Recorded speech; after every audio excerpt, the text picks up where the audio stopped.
إن الدين عند الله الإسلام. بسم الله الرحمن الرحيم. الحمد لله رب العالمين، والصلاة والسلام على سيد الأنبياء والمرسلين وعلى آله وأصحابه أجمعين. أما بعد، فأعوذ بالله من الشيطان الرجيم. بسم الله الرحمن الرحيم.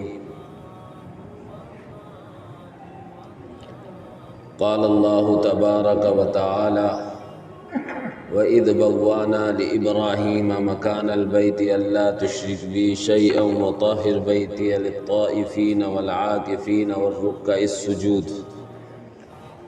وقال تعالى: ولا تباشروهن وأنتم عاكفون في المساجد تلك حدود الله فلا تقربوها.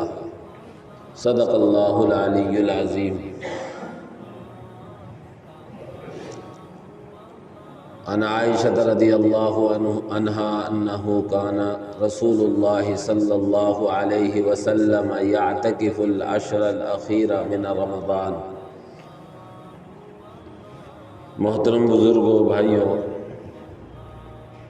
اللہ جل جلالہ عما نوالہ نے بعض چیزوں کو بعض پر فوقیت دی ہے، جیسے حضرات انبیاء کی جماعت ہے، پیغمبروں کی جماعت ہے. سارے کے سارے پیغمبر قابل عظمت، قابل احترام ہیں، لیکن ان پیغمبروں میں بھی مرتبوں کا فرق ہے. ہمارے آپ کے پیغمبر حضرت محمد الرسول اللہ صلی اللہ علیہ وسلم سب سے عظمت والے اور سب سے فضیلت والے ہیں، یہاں تک کہ آپ تمام نبیوں کے سردار ہیں. اسی طرح اللہ رب العزت والجلال نے 12 مہینے بنائے، لیکن ان 12 مہینوں میں بھی کوئی مہینہ دوسرے مہینے پر عظمت اور فضیلت میں بڑھا ہوا ہے. جیسے ان مہینوں میں سب سے عظمت اور برکت والا مہینہ رمضان کا مہینہ ہے، یہاں تک کہ رمضان کے مہینے کے ساتھ ہی المبارک جڑا ہوا ہے. رمضان المبارک یعنی برکت والا رمضان. پھر رمضان میں بھی اللہ نے 30 یا 29 دنوں میں سے بعض دنوں کو بعض دنوں پر فوقیت عطا فرمائی ہے. رمضان میں 3 عشرے ہوتے ہیں. پہلا عشرہ رحمت کا ہوتا ہے، دوسرا عشرہ مغفرت کا ہوتا ہے، تیسرا عشرہ جہنم سے آزادی کا ہوتا ہے. پہلے 2 عشرے بھی برکت والے ہیں، عظمت والے ہیں، لیکن 3 عشروں میں سے تیسرے عشرے کو باقی 2 عشروں پر اللہ نے فوقیت اور فضیلت عطا فرمائی. یہی وجہ ہے کہ نبی پاک صلی اللہ علیہ وسلم پورے رمضان تو عبادت میں لگے ہی رہتے تھے، لیکن آخری عشرے میں آپ کی عبادت اور زیادہ بڑھ جایا کرتی. حضرت عائشہ رضی اللہ تعالی عنہ کی روایت ہے، بخاری شریف میں ہے، اللہ کے نبی صلی اللہ علیہ وسلم کے بارے میں فرماتی ہیں کہ اذا دخل العشر الاخیر، جب رمضان کا آخری عشرہ آتا تو آپ علیہ السلام کے بارے میں فرماتی ہیں شد میزرہ، اپنے تہمد کو کس کر باندھ لیا کرتے تھے، وَأَيْقَظَ أَهْلَهُ، اور اپنے گھر والوں کو بھی بیدار کیا کرتے تھے، وَأَحْيَا لَيْلَهُ، اور آخری عشرے کی راتوں میں عبادت زیادہ کیا کرتے تھے. تو یہ آخری عشرہ چل رہا ہے، 22واں روزہ ہے، آخری عشرہ 21ویں روزے کی شام ہی سے شروع ہو جاتا ہے. یعنی 20 روزے پورے ہوئے، جب 20 روزے پورے ہونے کے بعد مغرب آئے گی، اسی وقت سے آخری عشرہ شروع ہو جائے گا. کبھی ایسا ہوگا عشرہ کہتے ہیں 10 دن کو، کبھی ایسا ہوگا کہ 10 دن ہی پورے ہو جائیں گے، اور کبھی ایسا ہوتا ہے کہ 9 دن رہ جاتے ہیں لیکن عشرہ ہی کہلاتا ہے۔ آخری عشرے میں اللہ رب العزت والجلال نے ایک رات عطا فرمائی ہے مجھے، آپ کو اور پوری امت مسلمہ کو، شب قدر، لیلۃ القدر، قدر کی رات۔ یہ قدر کی رات کیا ہے؟ پہلے تو قدر کسے کہتے ہیں؟ علماء کرام نے قدر کے 3 معنی لکھے ہیں۔ ایک قدر کے معنی آتے ہیں عظمت و احترام کے، جیسے بولتے ہیں فلاں نے اپنے ماں باپ کی قدر نہیں کی، یعنی ان کا عظمت و احترام نہیں کیا۔ دوسرے معنی آتے ہیں قدر کے فیصلہ کرنے کے، تقدیر کے معنی میں۔ تو اللہ رب العزت والجلال چونکہ اس رات میں پورے سال کے فیصلے فرشتوں کو سپرد کرتا ہے، فرشتوں پر ظاہر کرتا ہے، اس لیے بھی اسے شب قدر کہتے ہیں۔ اور پہلی وجہ قدر کے معنی عظمت کے آتے ہیں، تو چونکہ اس رات کی بڑی فضیلت اور عظمت ہے اس لیے شب قدر کہتے ہیں۔ اور تیسرے معنی آتے ہیں قدر کے معنی کم کرنے کے۔ قرآن میں یہ بھی ذکر کیا گیا وَمَنْ قُدِرَ عَلَيْهِ رِزْقُهُ، جس کا رزق تنگ کر دیا گیا ہو، کم کر دیا گیا ہو، تو قدر کے ایک معنی آتے ہیں کم کرنے کے۔ اس رات میں بے شمار فرشتے زمین پر اترتے ہیں، حضرت جبریل بھی اترتے ہیں، تو راستوں میں تنگی ہو جاتی ہے، اس لیے اس کو شب قدر بولتے ہیں۔ اور بعض حضرات نے لکھا کہ قدر کے معنی کم کرنے کے ہیں، چونکہ اس رات میں بندہ جب عبادت کرے گا اور اللہ سے اپنے گناہوں کی معافی مانگے گا تو اس کے گناہ کم ہو جاتے ہیں، اس لیے اس رات کو شب قدر کہتے ہیں۔ یہ ایسی عظمت اور فضیلت والی رات ہے، قرآن کریم نے کہا ہے کہ یہ رات 1000 مہینوں سے بہتر ہے۔ قرآن کریم میں اس کی فضیلت کے لیے باقاعدہ ایک سورت نازل فرمائی ہے، اور اس کا نام ہی ہے سورۃ القدر۔ انا انزلناہ فی لیلۃ القدر وما ادراک ما لیلۃ القدر لیلۃ القدر خیر من الف شہر تنزل الملائکۃ والروح فیہا باذن ربہم من کل امر سلام ہی حتی مطلع الفجر۔ اسی رات کی فضیلت اس میں ذکر کی گئی ہے۔ میں خلاصے کے طور پر بیان کرتا ہوں، اس صورت میں شب قدر کی، لیلۃ القدر کی 5 خصوصیت ذکر کی ہیں۔ پہلی خصوصیت یہ ہے کہ اس رات میں قرآن اترا ہے۔ قرآن عظمت والا، جس نبی پر اترا وہ نبی عظمت والا، جو فرشتہ لے کر آیا وہ عظمت والا، روح الامین یعنی حضرت جبریل علیہ السلام۔ اور جس رات میں اترا یہ عظمت والی یعنی شب قدر، جس نبی پر اترا وہ عظمت والے یعنی نبیوں کے سردار، جس امت کے لیے اتارا گیا ہے وہ امت بھی تمام امتوں کی سردار ہے۔ اس سے آپ اندازہ لگائیے کہ جو قرآن کریم سے جڑ جائے گا وہ بھی عظمت والا ہو جائے گا۔ قرآن کریم سے جو آدمی اپنا تعلق قائم کر لے گا اور خصوصاً کوئی قرآن کریم کو حفظ کر لے گا تو اللہ کے ناموں میں سے ایک نام دیا گیا ہے حافظ قرآن۔ یہ حافظ اللہ کا نام ہے، لیکن اللہ رب العزت والجلال کے کلام سے جب بندے نے بھی اپنا رشتہ جوڑ لیا تو اس کا حافظ قرآن نام ہے۔ تو پہلی خصوصیت اس رات کی یہ ہے کہ اس رات میں اللہ نے قرآن کریم اتارا۔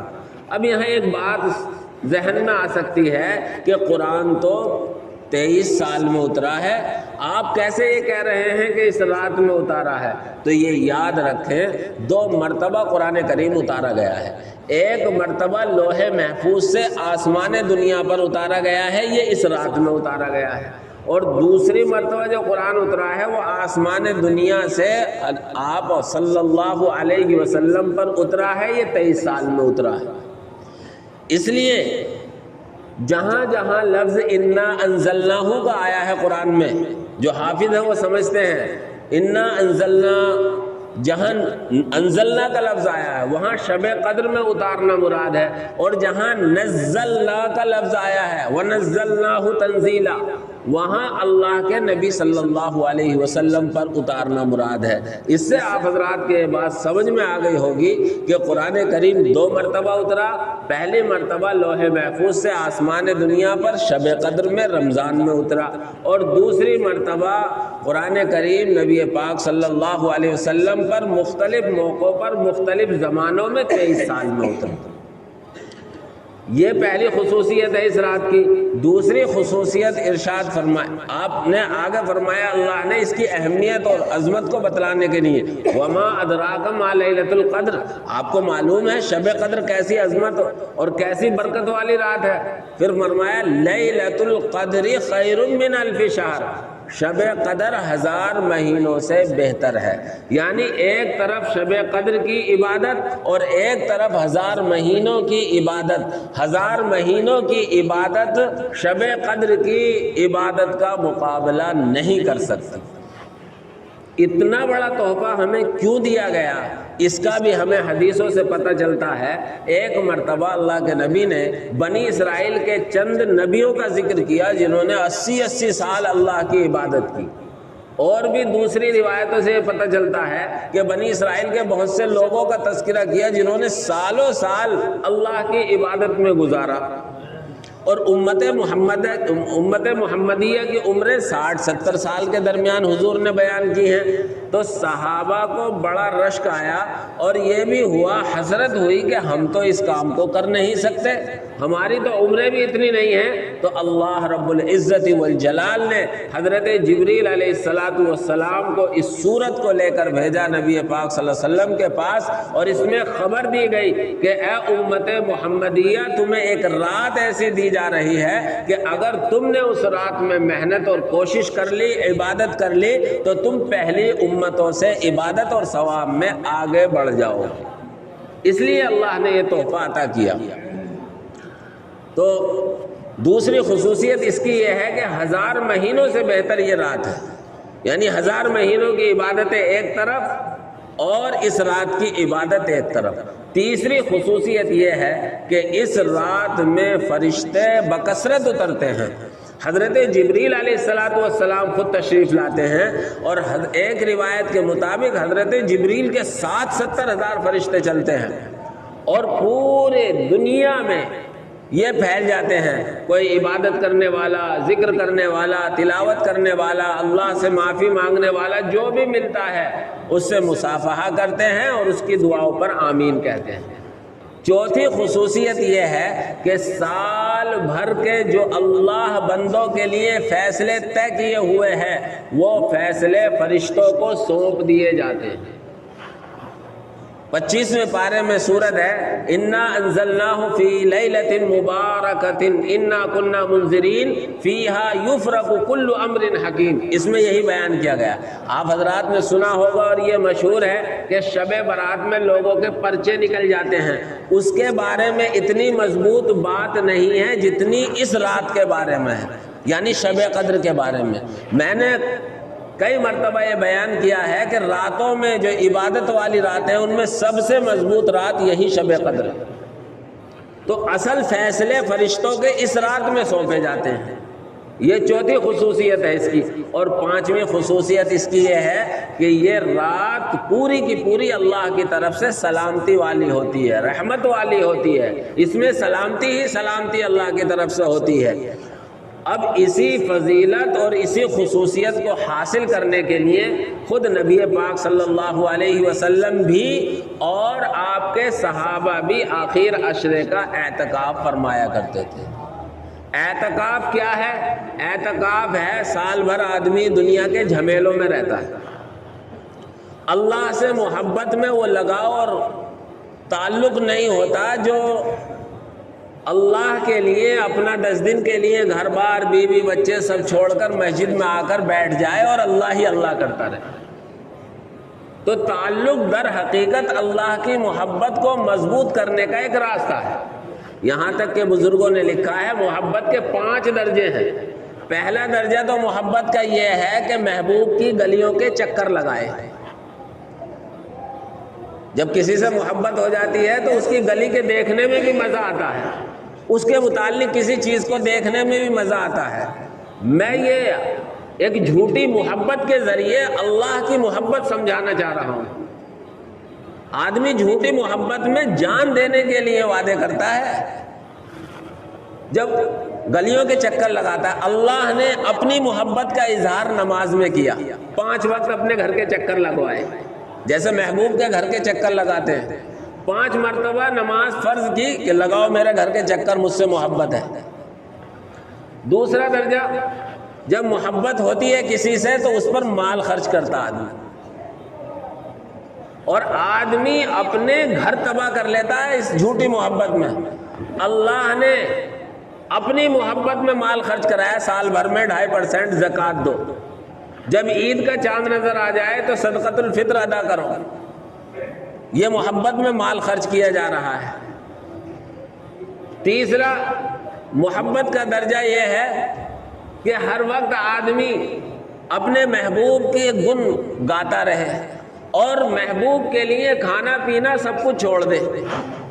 ہوتا ہے جھوٹی محبتوں میں، ہم نے دیکھا ہے اور ہم سے لوگوں نے اپنی حالتیں بیان کی ہیں۔ کیا حالت ہوتی ہے؟ آدمی کو محبوب کے علاوہ کچھ نہیں یاد آتا، نہ کھانا یاد آتا ہے، نہ پینا یاد آتا ہے، بس محبوب یاد آتا ہے۔ لیلا مجنو کا قصہ کتابوں میں لکھا ہے کہ لیلا کے بارے میں یہ ہے، مجنو جب اس کی دیواروں سے، اس کے راستے سے گزرتا تھا، حضرت شیخ نے فضائل اعمال میں لکھا اقبل ذا الجدار وذا الجدال، کہ میں اس دیوار کو بھی چومتا ہوں اور اس دیوار کو بھی چومتا ہوں، کہیں لیلا کا سایہ اس دیوار پر نہ پڑا۔ بھوک پیاس سب کچھ ختم ہو جاتی ہے، اللہ نے روزہ دیا، کرو میری محبت میں فاقہ، رہو میری محبت میں بھوکے اور پیاسے۔ اور چوتھا درجہ محبت کا یہ ہے کہ محبوب کے گھر پہ جا کے پڑ جائے کہ اب تو میں تیرے در پہ آ کے پڑ گیا، مجھے کچھ نہیں چاہیے، اب تو ہی چاہیے۔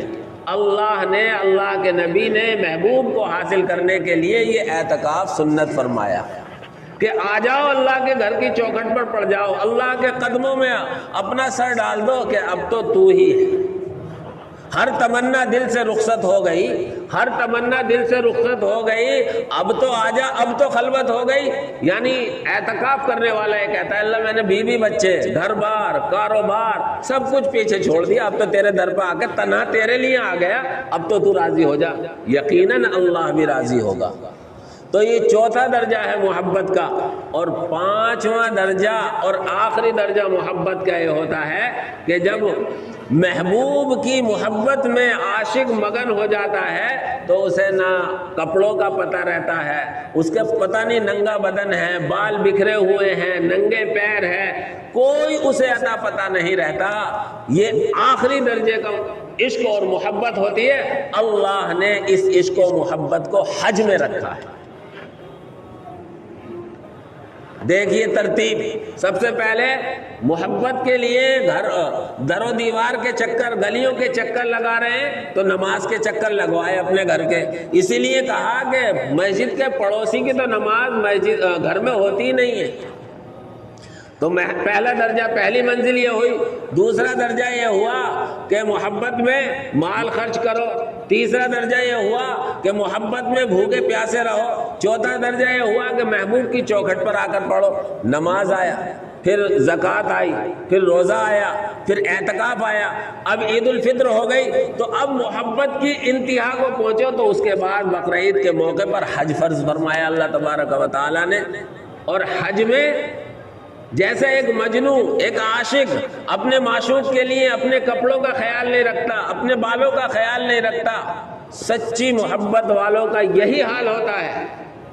اسی طرح اللہ نے حاجی کو بنا دیا، حرم میں جائے گا تو ننگے بدن جائے گا، سلا ہوا کپڑا نہیں پہنے گا، بس سطر چھپائے گا، ایک تہمد نیچے باندھا ہوا ہوگا، ایک چادر بغل میں نکال کر ڈالے ہوا ہوگا، ایک حصہ تب بھی نظر آ رہا ہوگا۔ حج میں جائے گا پھر میدان میں پیدل چل، عرفات میں جا، تپتی ہوئی دھوپ ہوگی، نیچے سے پتھریلا علاقہ ہوگا، اور ایسے میں عشق و محبت میں اللہ اللہ کر رہا ہوگا، جبل رحمت پر کھڑا ہوگا، کبھی دعائیں مانگ رہا ہوگا، کبھی اپنے گناہوں سے معافی مانگ رہا ہوگا۔ وہاں سے آیا چل پھر مزدلفہ چل، مزدلفہ میں سے آیا چل مینا چل، اور لگا چکر، پھر مینا میں آیا تو پھر شیطان کا کنکرے مار 3 دن لگاتار۔ یہ اللہ رب العزت والجلال نے محبت کا 5واں درجہ حج دیا ہے۔ تو محبت میں سب سے زیادہ آگے کوئی محبت کرنے والا ہے تو اللہ کے نبی ہیں، اور سب سے بہترین اگر محبوب بنائے جانے کے لائق ہے تو وہ اللہ ہے۔ اللہ کے نبی نے اللہ کو محبوب بنا کر اور سارے اعمال کر کے ہمیں اور آپ کو دکھلائے ہیں۔ اس لیے میرے بھائیوں، ہمیں اور آپ کو بھی اپنا محبوب اللہ کو بنانا ہے، اور اللہ کی محبت میں یہ سارے درجے حاصل کرنے ہیں اور اس کی کوشش کرنی ہے۔ تو نبی پاک صلی اللہ علیہ وسلم رمضان کے آخر عشرے کا اعتکاف اسی لیے کیا کرتے تھے۔ افسوس کی بات یہ ہے کہ ہماری اجھاری کی اکثر مسجدیں وہ ہیں جن میں کوئی اعتکاف کرنے والا نہیں۔ یہ انتہائی افسوسناک بات ہے۔ ہم خوب ڈینگے ماریں گے، ہم خوب ادھر ادھر کی کریں گے، لیکن جب کبھی کوئی دینی مسئلہ آتا ہے تو ہم سب کے سب پیچھے رہ جاتے ہیں۔ کچھ کی مجبوریاں ہوتی ہیں، لیکن بہت سے لوگ ایسے ہوتے ہیں کہ وہ مجبوری بھی نہیں ہوتی، لیکن اللہ کے لیے 10 دن فارغ نہیں کر سکتے، باہر بیٹھ کر وقت ضائع کر سکتے ہیں۔ یہ ہمارے بستی کے لیے افسوسناک بات ہے۔ مجھے کئی مسجدوں کے بارے معلوم ہوا، جبکہ شہروں میں اعتکاف کا یہ حال ہوتا ہے، اعتکاف کرنے والوں کا اور نمازیوں کا، کہ مسجدوں میں جگہ نہیں رہتی۔ اسی لیے آپ سمجھتے ہیں جب نمازیں اور اللہ کے احکام پورے ہوتے ہیں تو روزیاں بھی زیادہ ملتی ہیں، اس لیے روپے پیسہ اور روزی بھی شہروں میں زیادہ ہوتی ہے۔ ہمارے یہاں رمضان میں کئی دنوں تک تو اچھی خاصی بھیڑ نظر آئی، اور پھر وہ آہستہ آہستہ وہی پرانے معمول پر آ گئے، یا جمعے میں تو بھیڑ نظر آتی ہے، باقی وہی۔ میرے بھائیوں ایسا نہ سوچیں، اللہ کے لیے اللہ کے حکموں کو پورا کرنے والے بنے۔ یہ اعتکاف کی کتنی بڑی فضیلت ہے۔ ایک حدیث ہے، اللہ کے نبی نے فرمایا، فضائل اعمال میں موجود ہے کہ جو 1 دن کا اعتکاف کرے گا اللہ کے لیے اخلاص کے ساتھ، اللہ اس کے اور جہنم کے درمیان 3 خندقیں پیدا کر دے گا، اور 1 خندق کی دوری زمین و آسمان کے برابر کی دوری۔ اب آپ اندازہ لگائیں، کسی نے 10 دن کا اعتکاف کر لیا، 9 دن کا اعتکاف کر لیا، کتنی بڑی فضیلت اس کو حاصل ہو سکتی ہے۔ اور اس کے ساتھ ایک مرتبہ حضرت عبداللہ ابن عباس حضرت عباس رضی اللہ تعالیٰ عنہ اعتکاف میں تھے۔ ایک صاحب آئے، کہنے لگے میرا فلاں کام ہے اور آپ سفارش کر دیں گے تو میرا کام ہو جائے گا۔ وہ اٹھ کر چل دیے، مسجد سے باہر نکل گئے۔ کسی نے کہا آپ تو اعتکاف میں ہیں؟ کہ ہاں میں اعتکاف میں ہوں، لیکن میں نے اس قبر والے سے، یعنی حضور کی طرف اشارہ کر کے کہا، میں نے اس قبر والے سے سنا ہے کہ کسی مجبور کی خدمت اور اس کی مدد کے لیے جانا اور چلنا 10 سال کے نفلی اعتکاف سے بہتر ہے، اس لیے میں نے اپنا اعتکاف توڑ دیا، اعتکاف کی قضا کر لوں گا، میں اس غریب کی مدد کر دوں گا۔ اس لیے غریب کی مدد کرنا بھی بہت بڑا ثواب ہے۔ بہرحال میرے بھائیوں، یہ اعتکاف بہت بڑا ثواب اور بڑی اہمیت کا حامل ہے، اس لیے فکر کریں کہ ہماری مسجدوں میں 1-2 اعتکاف کرنے والے ضرور ہونے چاہیے۔ نبی پاک صلی اللہ علیہ وسلم پورے عشرے کا اعتکاف شب قدر ہی کی تلاش میں کرتے تھے۔ اگر ہم اعتکاف نہ کر سکے تو طاق راتیں 21، 23، 25، 27، 29ویں راتوں کو حسب توفیق کچھ نہ کچھ عبادت ضرور کر لیں۔ اللہ مجھے بھی عمل کی توفیق عطا فرمائے، آپ حضرات کو بھی۔ اللہ پوری امت مسلمہ کو ان دنوں کی قدردانی کی توفیق۔ اللہ